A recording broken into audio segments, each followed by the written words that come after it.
Welcome to Department of Distance and Continuing Education, University of Delhi, Master of Business Administration, MBA, Semester 1, Core Course MBA FT 6106, Human Resource Management.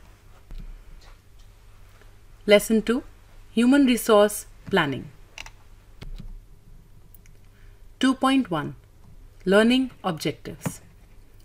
After reading this lesson, you will be able to understand the importance and concept of human resource planning in managing human resources, understand the process of human resource planning, understand how to maintain a balance between human resource supply and demand, understand the concept of downsizing and retention, and will be able to analyze conditions where they need to be used. 2.2, Introduction. Human resource or manpower may be defined as the total knowledge, skills, creative abilities, talents, and aptitudes of an organization's workforce, as well as the values, attitudes, and beliefs of the individuals involved. It is the sum total of inherited abilities, acquired knowledge, and skills represented by the talents and aptitude of the employed person. Thus, human resource includes not only human beings but also their knowledge, skills, attitudes, aptitudes, etc. Human resource is considered the most dynamic resource of the organization. Other factors are useless without their effective use by the human resources. Hence, proper management of such a vital resource in an organization is inevitable for organizational success. With that view, let us understand the concept of human resource management. Human resource management may be defined as that activity in an enterprise which strives to mold human resources into an effective organization, provides an opportunity for maximum individual contribution under healthy working conditions, promotes individual development, and encourages confidence and understanding between employees and the employers and between the employees themselves. Primary to any managerial process are the functions of management. Among these functions, planning is the vital function of management in any organization. The major focus of planning is majorly on an important tasks like product development, methods of production, procurement of raw materials, machinery tools, etc. Implementation of the methods of production, sales and marketing, quality maintenance, and so on. In addition to these, some focus is now being placed on planning the manpower of the organization, led from the increasing people-centrism in organizations. In commercial and industrial undertakings, planning has been focused on profit-taking, procurement production, marketing, quality control, and recently on manpower. Manpower has now been recognized as the intellectual asset that needs to be procured wisely and managed effectively in order to utilize them optimally for maximum benefits to the organization. Human resource is not only a resource that needs to be planned, but is important as one of the most important factors that is needed for the execution of all other organizational plans. It is an important part of the overall planning of an organization. HRP, or Human Resource Planning, is essential to realize all other plans and putting them into action in order to achieve organizational goals. 2.3 Human Resource Planning. In a narrow sense, HRP may be defined as the replacement planning which encompasses the analysis of labor turnover and recruitment policies and developing models for planning, recruitment and promotion of employees. But broadly, HRP is a process that can be realized in two phases. In the first phase, by projecting future manpower requirements, and in the second phase, by developing manpower action plans to accommodate the implications of projection. Thus, manpower planning works for ascertaining objectives, policies, and programs that will help in developing, utilizing, and distributing manpower for the achievement of organizational goals. In the words of Vetter, in the process of human resource planning, management discuss and finalize strategies for an organization to bridge gap between existing manpower condition to its desired manpower condition. 2.3.1 Nature of Human Resource Planning. Manpower planning is forward-looking in nature. It aims at ascertaining the future manpower needs of the organization, both in number and kind. Human resource planning is an integral part of corporate planning. Without a corporate plan, there can be no manpower plan. HRP is a continuous process due to changing demand and supply.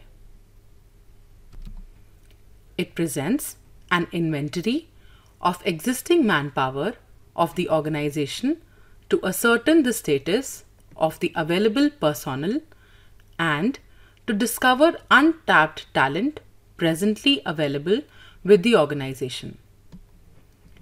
It helps in determining the surplus and deficit of manpower by comparing the total manpower needs with the present supply of manpower. HRP is helpful in case future needs exceeds presently available talent, organizational program for recruitment and training begins, and if the presently available talent exceeds the future needs, organizational programs of transfer, deployment, discharge, etc. begins. Activity. Considering yourself as a human resource manager, in case of surplus of employees in your organization, what actions will you take? Enumerate the suitable steps in sequence. 2.3.2 Objectives of Human Resource Planning. The main objective of any planning is to achieve something or the other by doing it according to the planned way. So is the case with human resource planning. It is a process aimed at procuring, managing human resource in such a way in an organization that it maximizes its gains and make it more competitive in nature. To be more specific about objectives of manpower planning, they are as follows. First, forecasting future requirement of manpower in an organization for its goal achievement. Second, calculating the manpower surplus and deficit in the organization. Third, analyzing the effect of technology on the human aspect of an organization.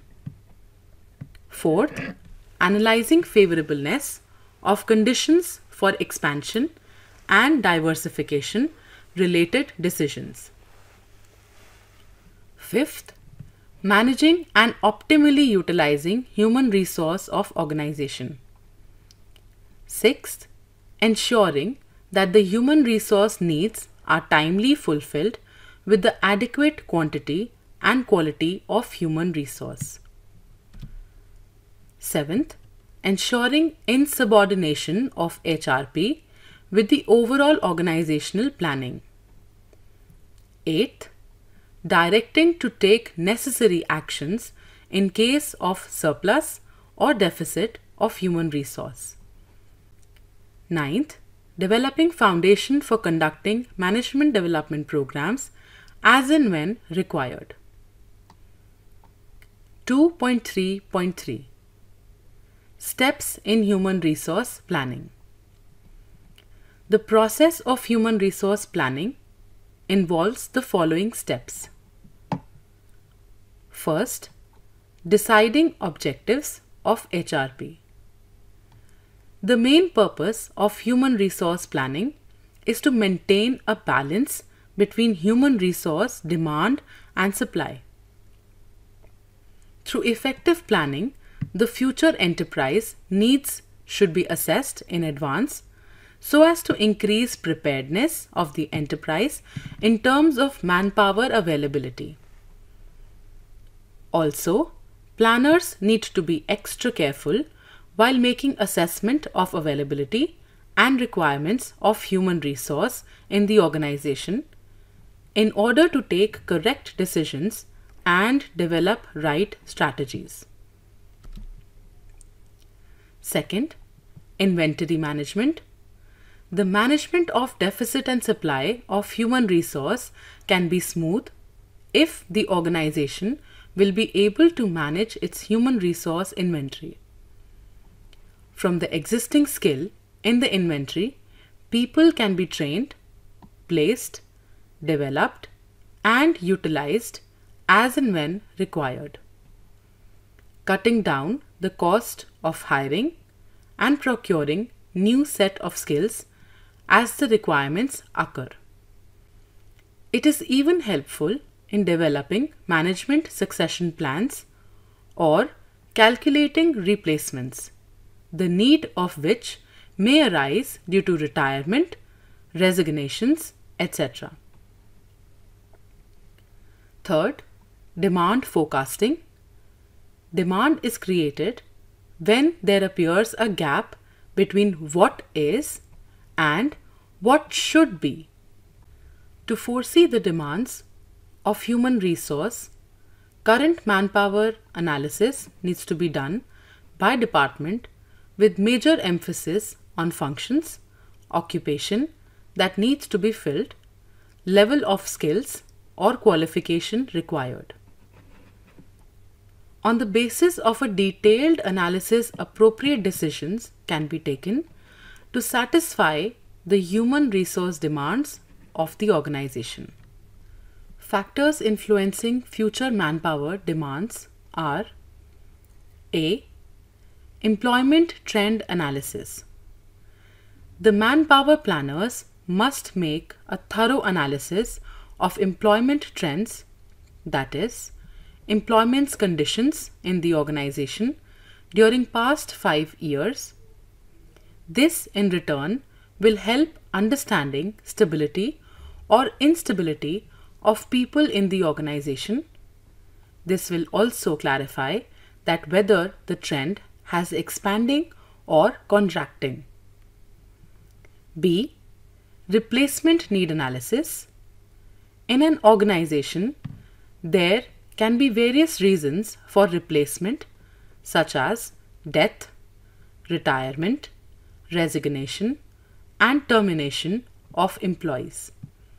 An analysis of the same may help in finding better replacements for vacant positions. C. Productivity. Organizational productivity is closely linked with the productivity of people in the organization. Therefore, caution needs to be taken while making hiring decisions, as a wrong hire may have an adverse effect on the overall productivity of the organization. D. Growth and expansion. Growth and expansion of an organization needs more human resource.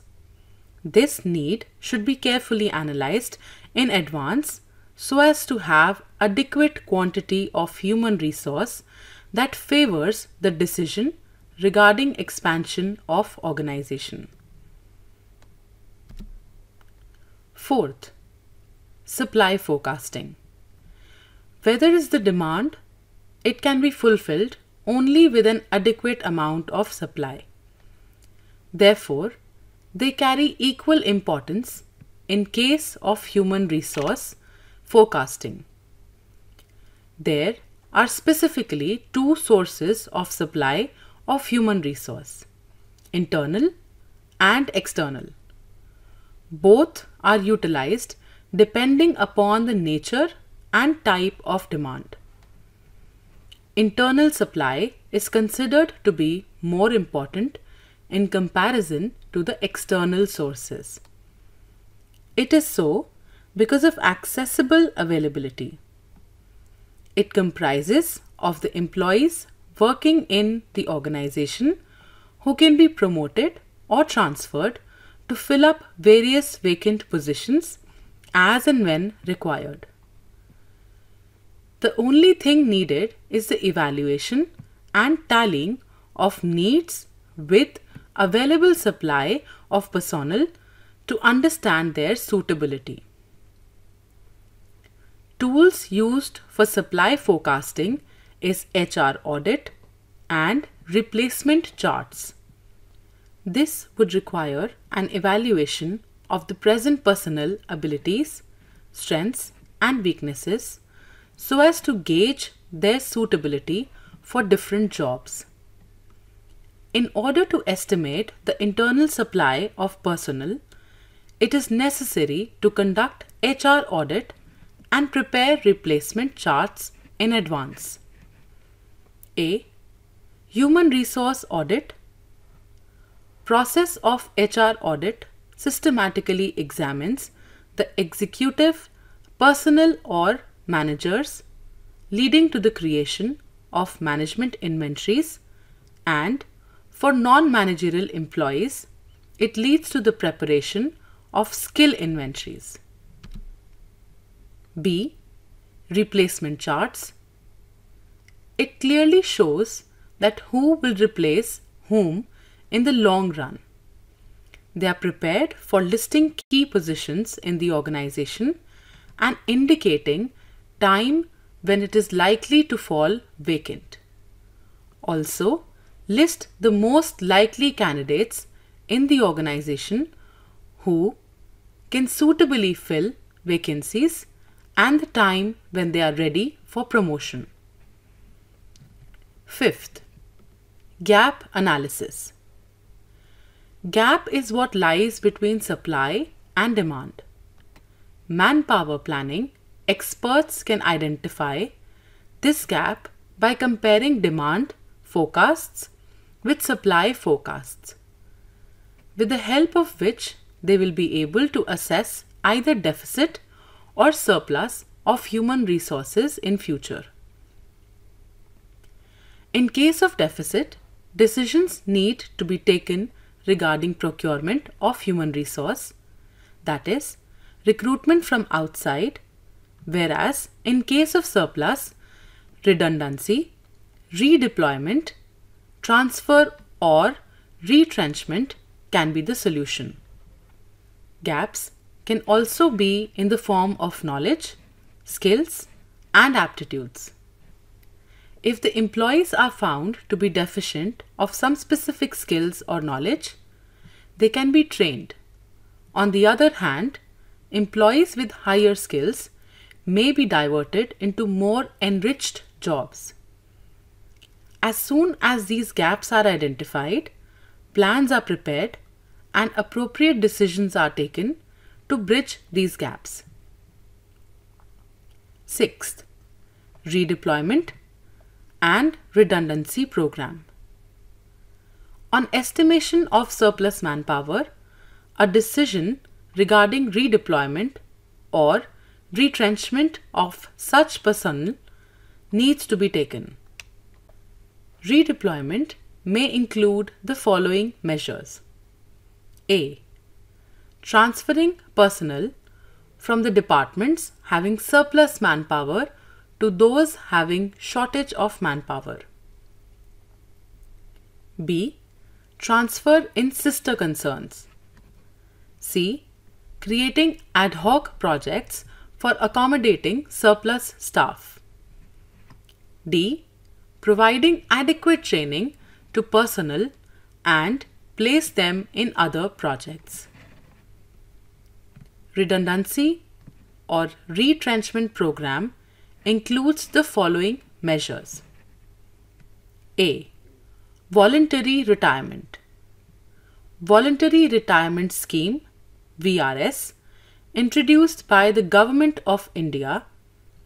It is also termed as Golden Handshake, with the objective of solving the problem of overstaffing in public sector undertakings, including nationalized banks. This scheme was introduced wherein management provide cash rewards to those employees opting for VRS, in addition to normal retirement benefits. Hence, this is called Golden Handshake. This aims at solving the problem of an excessive supply of human resource over its demand. B. Compulsory retirement. In contrast to Golden Handshake, there exists the concept of Iron Handshake. Under this scheme, the retirement is not volunteer but compulsory. Here, management spot the surplus employees and discharges them from service. Discharged employees do not receive any cash or non-cash benefits other than normal retirement benefits, hence the name Iron Handshake. C. Attrition. In a lot of incidents every day in organizations, employees decide to leave their current organizations. It may be due to various personal or professional reasons. These positions are kept vacant till it needs to be filled. Such ban on employment can be implemented organization, department or job-wise. D. Layoffs. It can either be temporary or permanent. A temporary layoff can be because of sloppiness in business, machinery or power breakdown, or the recent pandemic that we all went through. Once the conditions are back to normal, workers are called back.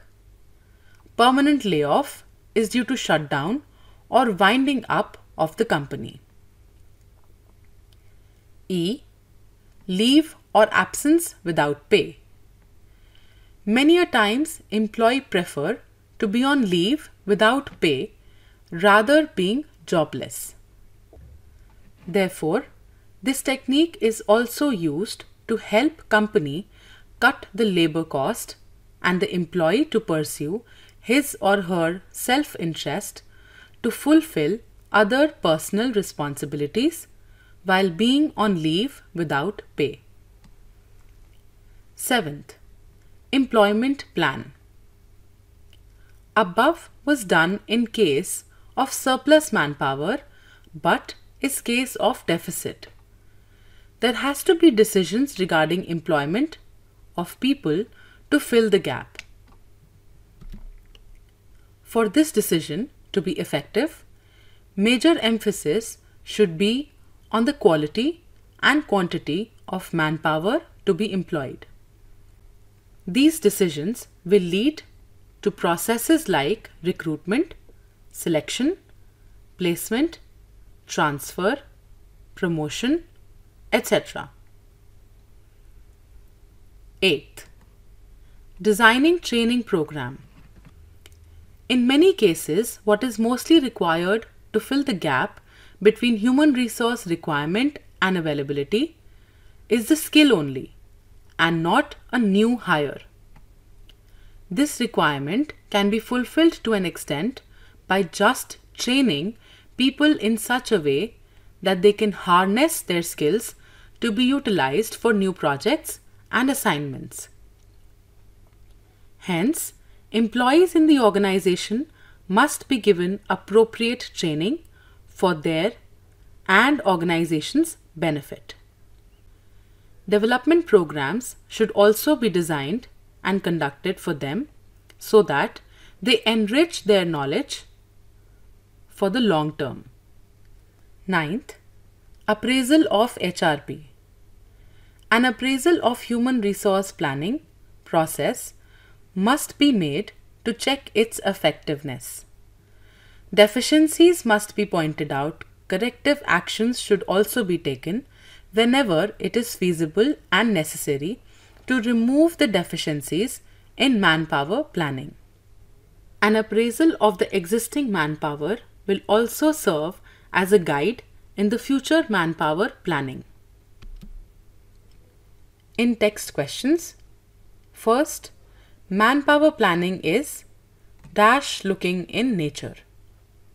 Second, human resource planning identifies gaps in existing manpower in terms of their quality and talent, true or false.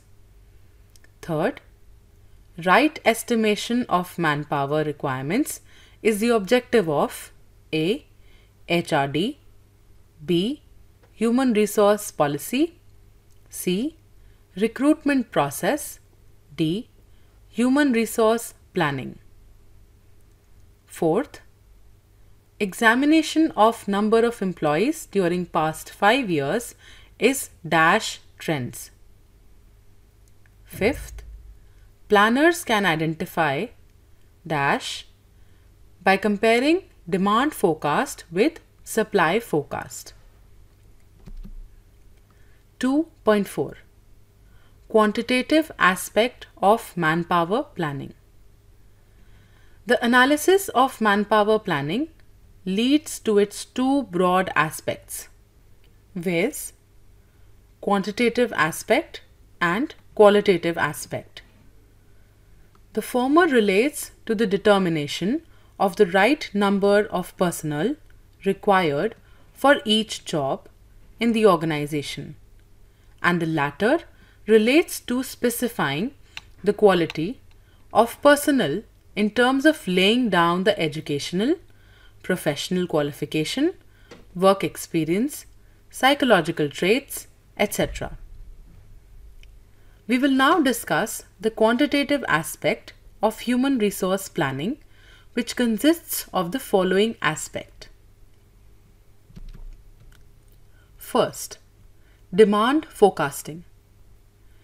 Estimating future manpower needs by reference to corporate and functional plans and forecasts of future activity levels. Second, supply forecasting. Estimating the supply of manpower by reference to analysis of current resources and future availability after allowing for wastage. Third, determining manpower requirements, analyzing the demand and supply forecasts to identify future deficits and surpluses. Fourth, productivity and cost analysis, analyzing manpower productivity, capacity utilization, and cost to identify the need for improvements in productivity or reductions in cost. Fifth, action planning, preparing plans to deal with forecast deficits or surplus of manpower to improve utilization and productivity to reduce manpower costs. Sixth, manpower budgeting and control, setting manpower budgets and standards, and monitoring the implementation of the manpower plans against them. Figure 2.1 explains human resource forecasting. 2.4.1 Demand forecasting. Demand forecasting is the process of estimating the future quantity of manpower required. The manpower forecasts should be based on the annual budget and long-term corporate plan, translated into activity levels for each function and department. Only a well-conducted demand forecast may lead to an accurate estimate of the human resource requirement, leading to the most appropriate decisions. There are three basic demand forecasting methods. A. Managerial judgment. B. Statistical techniques including ratio trend analysis and econometric models. C. Work study techniques. In many cases, a combination of the above techniques would be used. Now let us discuss the above techniques in detail. A. Managerial judgment. The most convenient method of forecasting used in smaller companies is managerial judgment. In this method, discussions and brainstorming sessions of managers come into play. Managers try to analyze their upcoming departmental workload and on the basis of that decide upon their future requirements for human resources. It might not be done on a bottom-up basis with line managers submitting a proposal for approval by top management. Alternatively, a top-down approach can be used in which company and departmental forecasts are prepared by top management, which is thereafter reviewed and discussed with the departmental managers. Guidelines for departmental managers should be prepared indicating broad company assumptions about future activity levels which will affect their departments. B. Statistical technique. Under this head, there are two methods, viz. Ratio trend analysis, most commonly used statistical manpower forecasting, and econometric model, more complex and less used technique. First, ratio trend analysis. It is carried out by studying past ratios between the number of direct and indirect workers in a manufacturing plant and forecasting future ratios having made some allowance for changes in organizations and methods. This technique, although crude, is easy to understand and use. Its value depends upon accurate records and realistic estimates of future activity levels and the effect of improved performance or changed methods. Second, econometric model. To build an econometric model for manpower planning, it is necessary to analyze past statistical data and to describe the relationship between a number of variables in a mathematical formula. The variables affecting manpower requirements may be identified under headings such as investment, sales, or the complexity of product line. The formula could then be applied to forecast movements in these variables to produce manpower forecast. This is a complex process only for large organizations. C. Work study technique.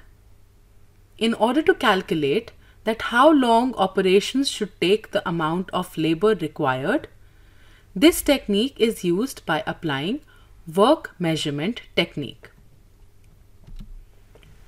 2.4.2 Supply forecasting. Supply forecasting measures the quantity of manpower that is likely to be available from within and outside the organization.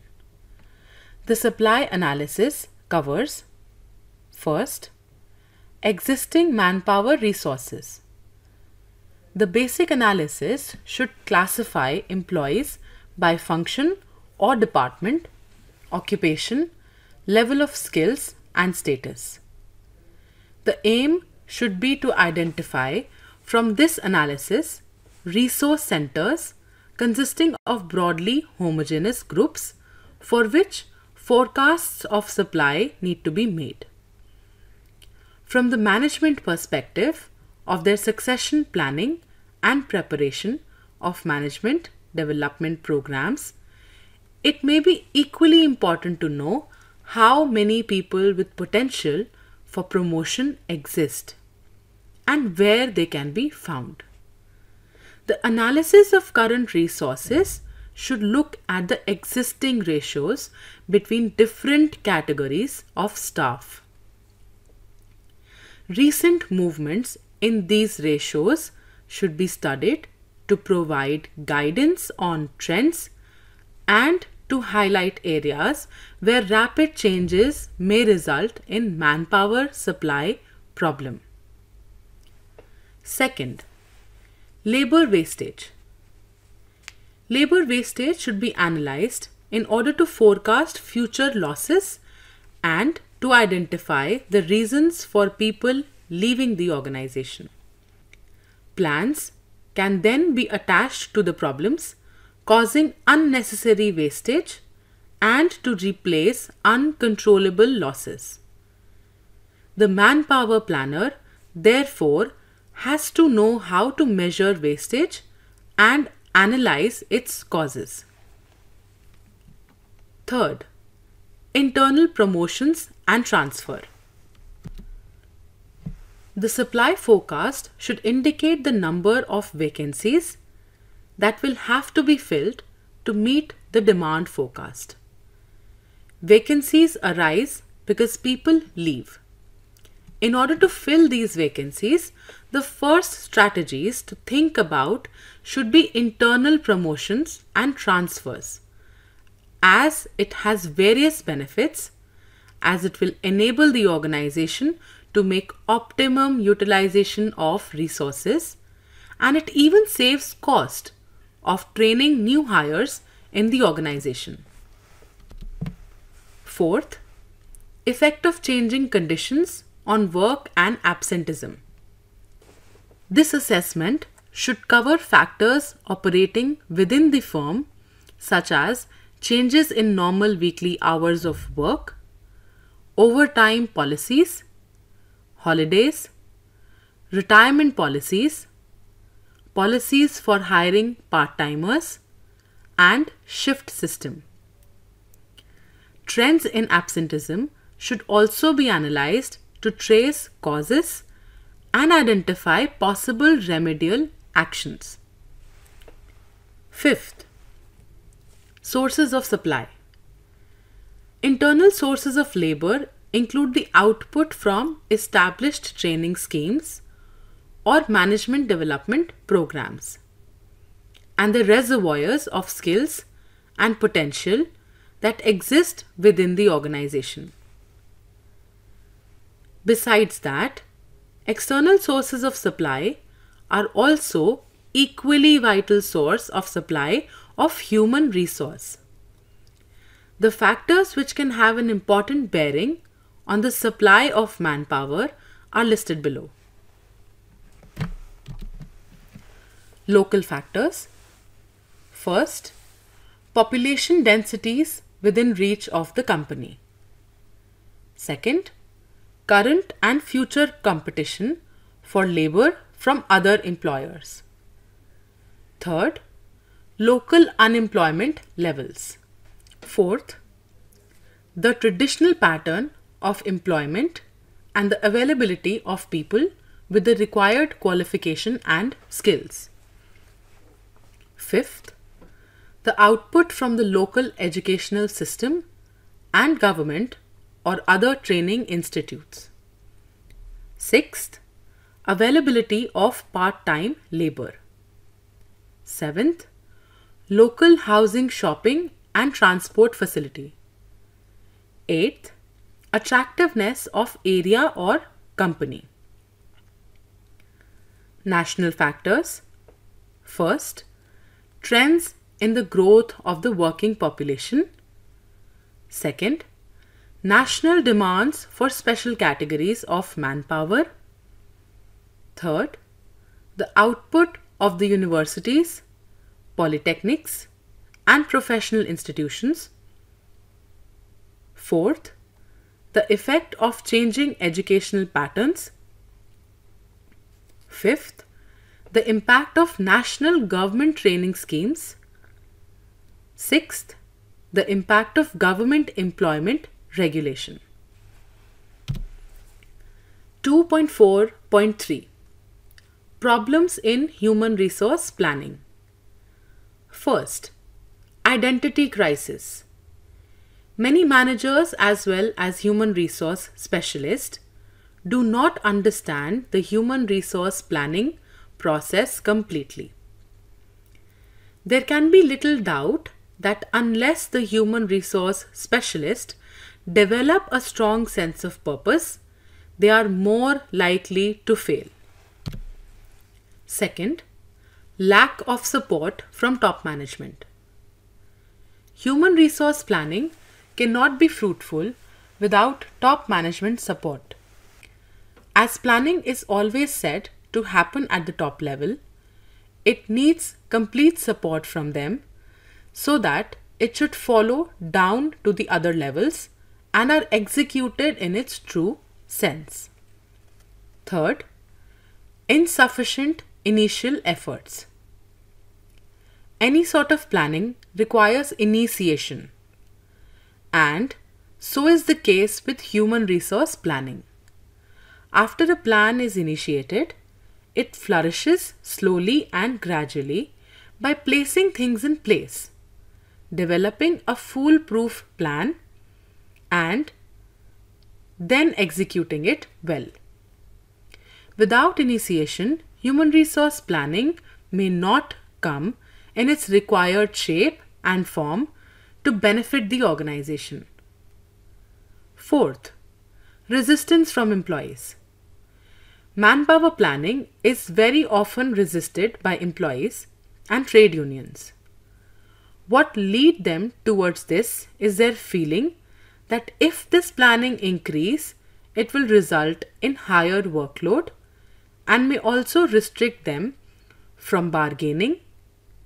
This also drives them to feel that it would lead to widespread unemployment, especially for unskilled labor. Fifth, coordination with other managerial function. Planning is always more fruitful and effective when done in consultation with others. Similarly, HRP, if done after understanding departmental requirements, also through a thorough discussion and consultation with the departmental managers, it would be much better. Sixth, expensive and time consuming. Human resource planning is mostly resisted by the employers because of the expense associated with it and high time consuming quality, which in turn increases the overall cost of manpower. Seventh, uncertainties. Planning is always done for future, and future is always unpredictable and uncertain. There are various factors like absenteeism, labor turnover, technological transformations, and market fluctuations that feed this uncertainty that becomes the biggest constraints to human resource planning. Eighth, insufficient information. Planning cannot dwell in the absence of vital information. If there will be sufficient information regarding HR requirement and availability, human resource planning cannot be done effectively. 2.4.4 Guidelines for effective human resource planning. First, organized effort. Human resource planning function should be properly organized.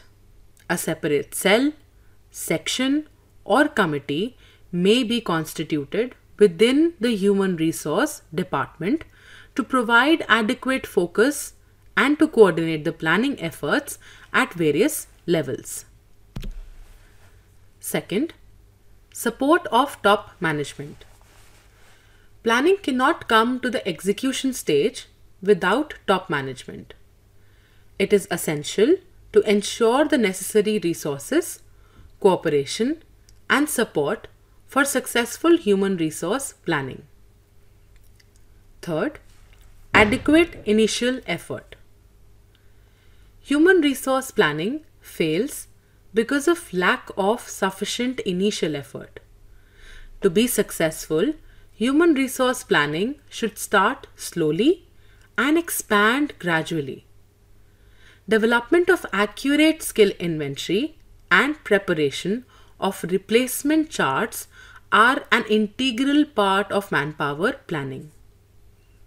Fourth, coordination with the management functions. To be effective, human resource planners must coordinate with other management functions rather than being totally absorbed in their own specialized areas, keeping themselves aloof from the other operating managers. Fifth, integration with organization plans. Human resource planning must go hand in hand with the organizational objectives, as the basic objective of HRP is to procure such human resources in the organization that can contribute to the achievement of organizational goals. An important requisite for this is open communication between planners. The organization lacking such integration will fail in planning constructively. Sixth, involvement of operating managers. Human resource planning must happen at all levels and departments of the organization. It is not only the task of the human resource department.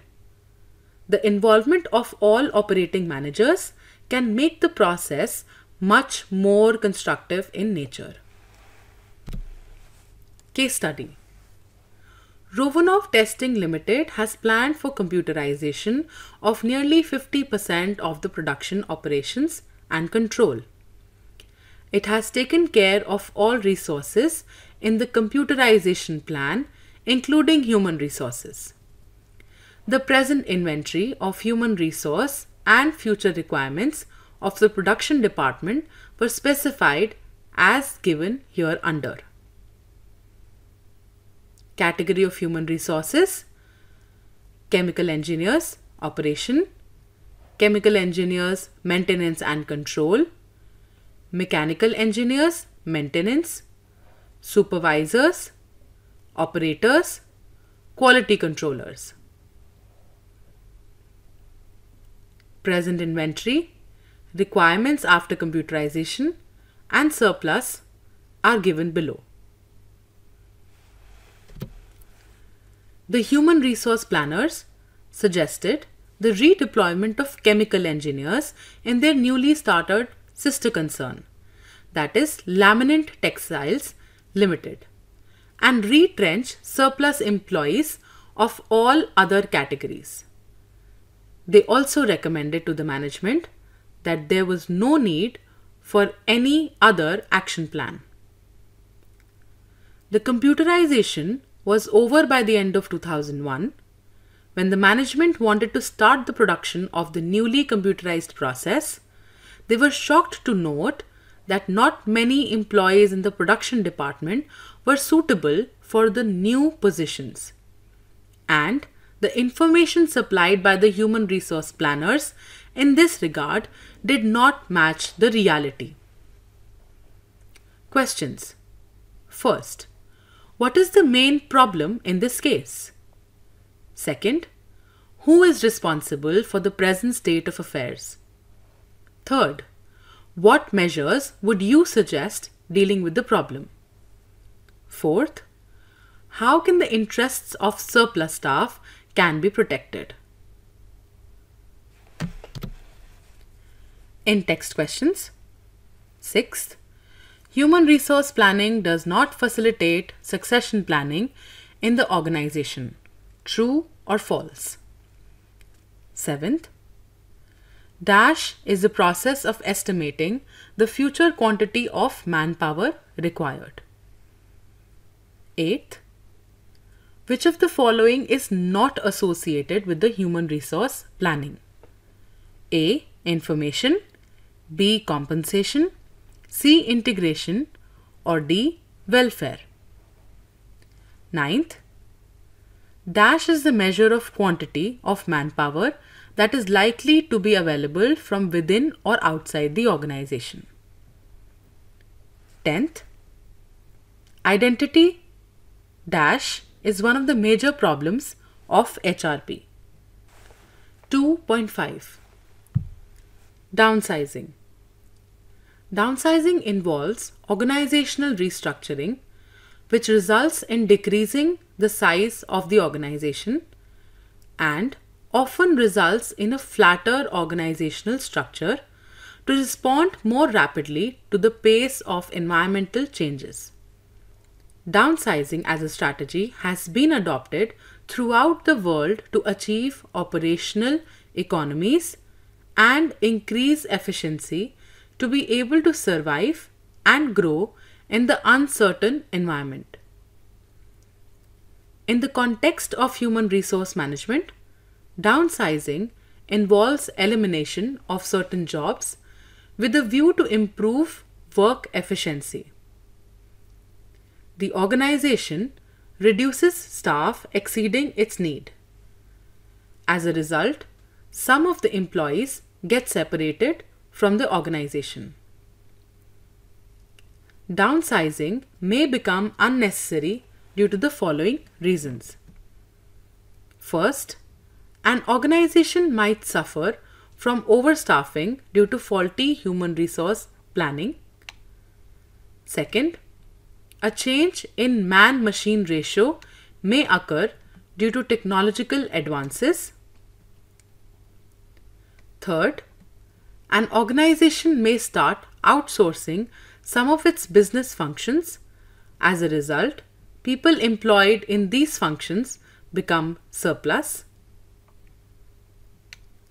Downsizing may create a feeling of insecurity, causing low morale and high stress among employees. Employees may feel that they are paying the price for mismanagement. Moreover, when competent employees leave the organization, downsizing may erode the skill base. 2.5.1 Role of HR manager in downsizing. First, HR manager must ensure proper communication to minimize the negative effects of rumors and ensure that individuals are kept informed with factual data. Second, in order to sell the idea of downsizing to the employees, HR manager has to convince trade unions and win their support for downsizing. Third, HR manager must also deal with the actual layoffs. He must have programs to assist the laid-off employees. When informed about layoff, employees face many uncertainties about service pay, retirement benefits, search for alternative job, transition assistance, etc. These uncertainties need to be anticipated and taken care of. Downsizing of workforce is generally implemented through a voluntary retirement scheme, VRS. Under this scheme, the organization and its employees enter into a mutual agreement under which employees agree to voluntarily retire on payment of agreed compensation by the employer. VRS has been recognized as Golden Handshake because of the benefits for both employees and employer. An organization may resort to voluntary retirement scheme involving handsome compensation to employees to get rid of surplus staff. VRS involves separation of employees based on mutual agreement between the organization and its employees. VRS is not new to Indian corporate sector, as it has been practiced in the past, though the magnitude was not large enough to attract attention. 2.6 Employee Retention. Right sizing an organization is important, but retaining human asset in it is even more important, as a bird in hand is better than two in the bush. That is, retaining existing talent in the organization is much better than hiring new ones. Employee retention refers to the various policies and practices which let the employees stick to an organization for a longer period of time. 2.6.1 Importance of employee retention. First, the cost turnover. Increased turnover leads to increased cost due to new hiring and training of people in replacement of those who have left the positions vacant and work incomplete for the organizations to deal with. In order to avoid this cost of turnover, employees must be retained in the organizations. Second, loss of company knowledge.